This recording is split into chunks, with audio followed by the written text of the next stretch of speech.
Сәлеметсіздер ме?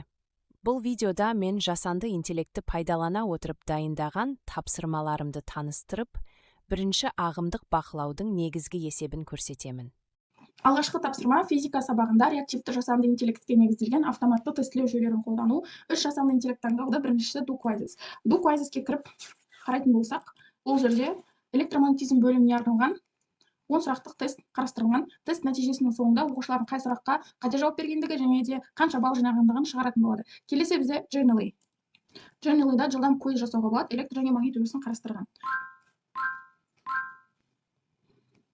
Сұрақтар шығады, береміз. Қате сұрақтар болатын болса, яғни DoQuizzeспен салыстырған кезде бұл жерде қай сұраққа қанша дұрыс жауап беретінін алдын ала сол моментте білсек болады. Соңында емес, жауап берген сәтте білсек болады. Келесі бізде блокет болды. Блокетті хост батырмасын басу арқылы біз тестті бастай аламыз. Және де оқушыларға арнайы код жіберіп, оқушылар сол кодты тере отырып, мысалы мына код шықты, сол кодты тере отырып ойынға кіреді және қай оқушының қандай нәтиже көрсеткендігін экранда ойын соңында шығарып береді. Және де мынандай ойын түрлерін таңдай аламыз. Кез келген форматты таңдасақ болады.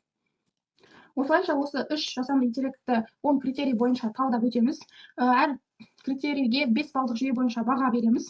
Нәтижесінде және де салыстыратын гистограмма шығарсақ болады, және ол шығарылды.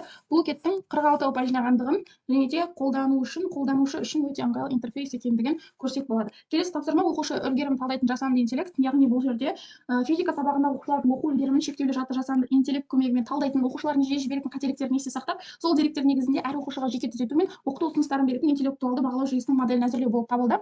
Сол жақта қарайтын болсақ, DoQuizzes және Blocket Journalyдағы менің және де жасанды интеллекттердің бірге отырып жасаған тесттерінің ссылкасын, ал ортасында жалпы сол сайттардың ссылкасын, ал оң жақ шетінде артықшылықтарын көрсек болады. Енді принциптеріне тоқталатын болсақ, ішкі принцип, яғни Blocket деген қандай жасанды интеллект? Бұл геймификацияға негізделген, оқушыларды ынталандырып тақырыпты жарыс түрінде бекітуге арналған жасанды интеллект. Ал Journaly болатын болса, күрделі тақырыптарды интерактивті квесттер, көрнекі презентациялар арқылы түсіндіруге арналған. Ал DoQuizzes сабақ барысында жылдам тест алып, оқушының білімін лезде бағалауға арналған болып табылады. Енді сыртқы принцип. Blocketті бізде тек қана сабақ барысында ғана емес, сонымен қатар геймификация түрінде қолданады деп айттық қой. Мысалы, мына жерде мультфильм саласында қолданған кейіпкерлерді табуға арналған осындай квиз форматын жасаған екен. Тек қана физика саласында емес, басқа салаларда қолданатындығының да бір дәлелі. Ал Journaly бізде компанияларда, әсіресе жиналыстарда көбірек қолданылады екен. Корпоративтік жаңағы маркетинг саласын жақсартуда, ішкі қаржылық сауаттылықты жақсартуға арналу үшін осындай үлкен додаларда немесе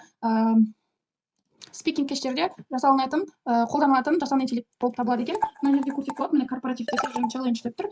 Яғни осы жерде инвестор деп тұр, goals, яғни мақсаттарға жетуге арналған деген сияқты қарастырылады екен. Келесі бізде DoQuizzes. DoQuizzesті қарастыратын болсақ, мына жерде food quiz деп тұр. Яғни тамақ өнеркәсібіне қатысты да қолданады екен. Аспаздық өнерге де, жалпы тамақ құрамын анықтауға, жақсы тамақ жасауға да осындай аспазшыларда қолданатын жасанды интеллект болып табылады екен. Яғни қолдану саласы тек қана оқыту физика саласымен немесе оқыту саласымен шектелмейтін жасанды интеллекттер. Келесі тапсырма бізде физикадағы адаптивті оқыту жүйесін жобалау. Осыған орай 3 электромагнетизм бөлімі таңдалып, оны 3 тарауға жіктедік. Journaly, Book Widgets және H5P жасанды интеллекттердің көмегімен ертегі квест, кроссворд және ойын түрлерін жасадық.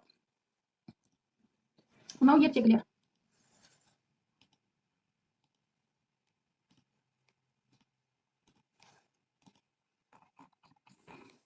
Квест жасалынған. Мінекей екінші квест. Мынау ойын форматында, мынау да ойын тест форматында, мынау бізде кроссвордтар.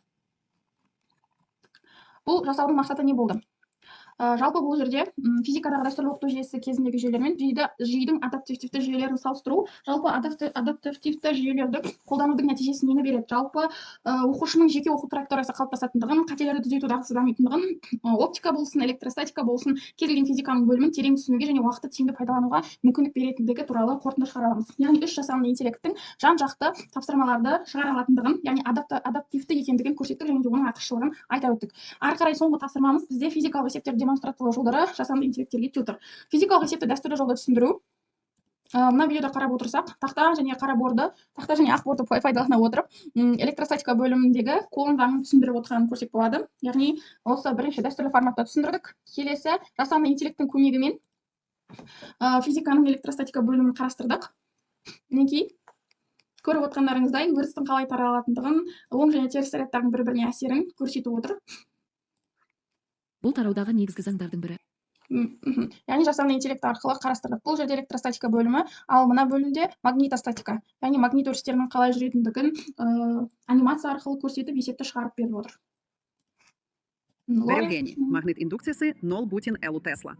Яғни Лоренц күшінің қолданылуы. Келесі бізде жасанды интеллектіде және дәстүрлі форматта қолданылған жаңа әдіс түрін қарастырдық. Ол төңкерілген сынып, яғни ол жерде есептің қалай шығарылуын оқушы түсіндіру керек, ал біз оқушы ретінде көмекші жасанды интеллектті пайдалана отырып түсіндіретін формат жасадық. Қазір оны көрсетеміз.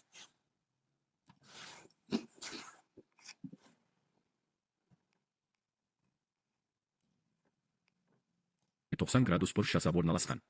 Бізге өткізгішке әсер ететін ампер күшін табу керек. Ампер күшінің формуласы тең көбейтілгені. Яғни көріп отырғанымыздай жасанды интеллект және де мұғалім қолдана отырып осы есептерді шығарған. Қорытындылай келе, жасанды интеллекттің көмегімен әртүрлі тапсырмаларды тез әрі тиімді дайындауға болады. Бұл құралдар оқу процесін жеңілдетіп қана қоймай, жаңа идеялар мен шығармашылық тәсілдерді қолдануға мүмкіндік береді. Назарларыңызға рахмет.